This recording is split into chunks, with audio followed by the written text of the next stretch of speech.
árvore que promete atenuar a demanda por madeira no Brasil e no mundo para os próximos anos. Quando se fala o nome científico, é meio complicado, Calophyllum brasiliensis. Mas se nós chamarmos a mesma árvore de guanandi ou jacareúba, fica tudo mais fácil. Em 18 anos, ela pode chegar a 30 metros de altura, com 60 centímetros de diâmetro no tronco. Na natureza, pode ser encontrada da Amazônia a Santa Catarina.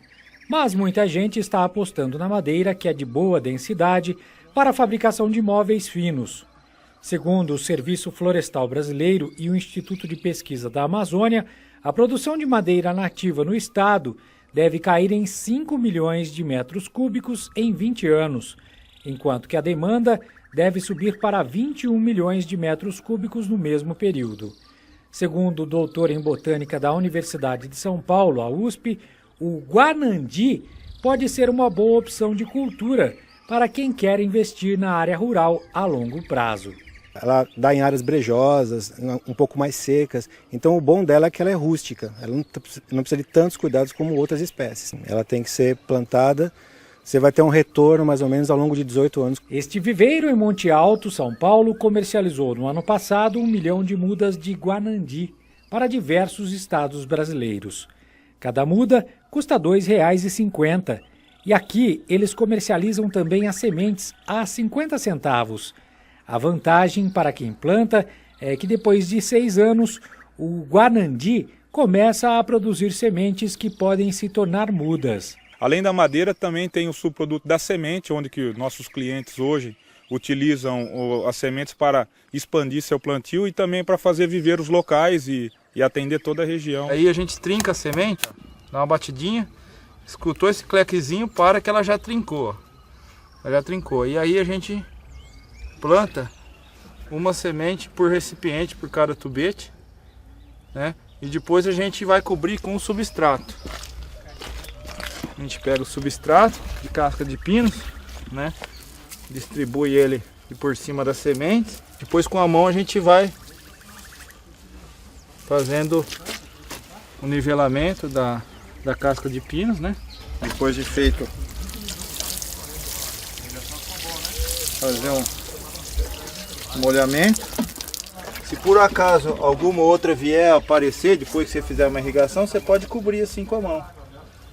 Dentro de um prazo de 120 dias elas estão todas germinando. A germinação atinge mais que 70%.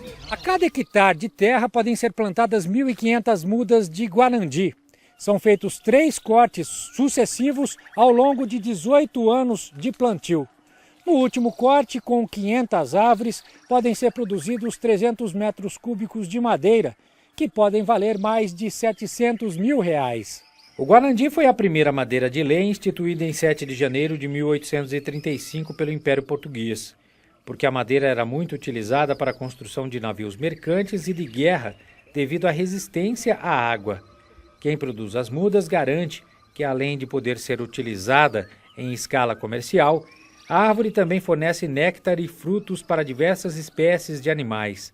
Mas o plantio da árvore é um investimento que requer paciência. A vantagem do plantio de guanandi, assim como de outras espécies de interesse econômico da flora brasileira, é o alto rendimento por área. Mas isso é reservado para quem tem um tempo de espera, né? Você tem que ter aquele investimento e saber esperar para fazer a colheita. Nossa equipe foi até a divisa com Minas Gerais, na cidade de Mococa. Nesta propriedade, o dono plantou ipê felpudo, jequitibá, cedrinho paulista, araucária e também o guanandi, em 170 hectares da fazenda. A árvore, plantada em diversos setores da propriedade, recebe até um código de barras para identificação. Segundo Renato, o guanandi, ou jacareúba, é bem rústico, mas requer uma atenção especial, principalmente com as formigas. O guanandi parece ter uma atração especial. A formiga gosta muito e é de difícil controle, pelo menos nessas nossas áreas aqui, porque não é o gênero ata, a cabeçuda, saúva que conhece. O nosso problema aqui é com a quem-quem. Com um investimento a longo prazo, o Renato aposta em uma matemática simples para a aposentadoria do produtor rural. No nosso caso aqui, nós definimos no curto prazo os cereais, e no médio prazo seria o café.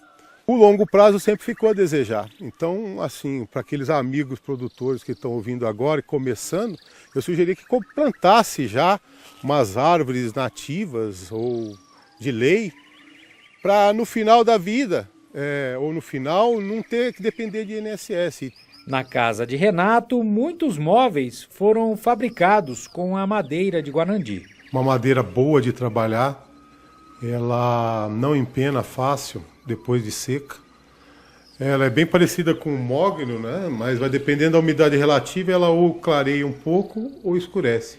Então eu acho que não tem por que a gente ficar devastando mais, vamos plantar.